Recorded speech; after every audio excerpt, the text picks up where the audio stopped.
Abonnez-vous à la chaîne pour voir les dernières vidéos.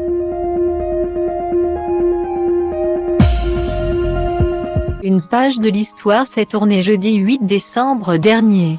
Ce jour, la reine Elisabeth II a rendu son dernier souffle à l'âge de 96 ans, laissant sa famille dans un grand désarroi.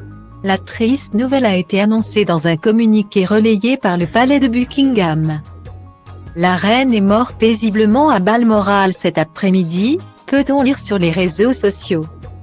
La monarque s'en va rejoindre son époux, le prince Philippe, décédé le 9 avril 2021. Depuis le drame, de nombreux partisans de la famille royale britannique veulent rendre un dernier hommage à la reine Elisabeth II au palais de Westminster. Malheureusement, tout le monde n'a pas la possibilité de se rendre sur les lieux. Ainsi, certains préfèrent s'accrocher aux derniers souvenirs qu'ils peuvent posséder de la souveraine. Juliette, une étudiante en droit à l'université du Mans, en possède un pour le moins particulier. En effet, la jeune femme a réceptionné un courrier de la monarque vendredi 9 septembre dernier, soit un jour après son décès. C'est une histoire pour le moins insolite. Vendredi dernier, alors qu'elle était particulièrement peinée d'apprendre la disparition de la reine Elisabeth II qu'elle admire, Juliette a eu la surprise de sa vie en ouvrant sa boîte aux lettres.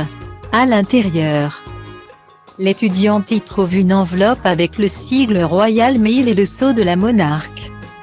C'est un courrier royal dans une enveloppe d'une très belle qualité. J'avoue que j'ai mis quelques instants avant de l'ouvrir. J'avais peur de l'abîmer, a expliqué la jeune femme dans les colonnes du Maine Libre. Mais pourquoi la mère de Charles III s'est-elle adressée à l'étudiante Mansell? À vrai dire, ce fameux courrier n'est autre qu'une réponse à une première missive envoyée par Juliette en juin dernier destinée à féliciter la reine pour son jubilé de platine. Sous le choc, Juliette reste particulièrement émue de cette délicate attention. Un acte qui restera à vie dans sa mémoire.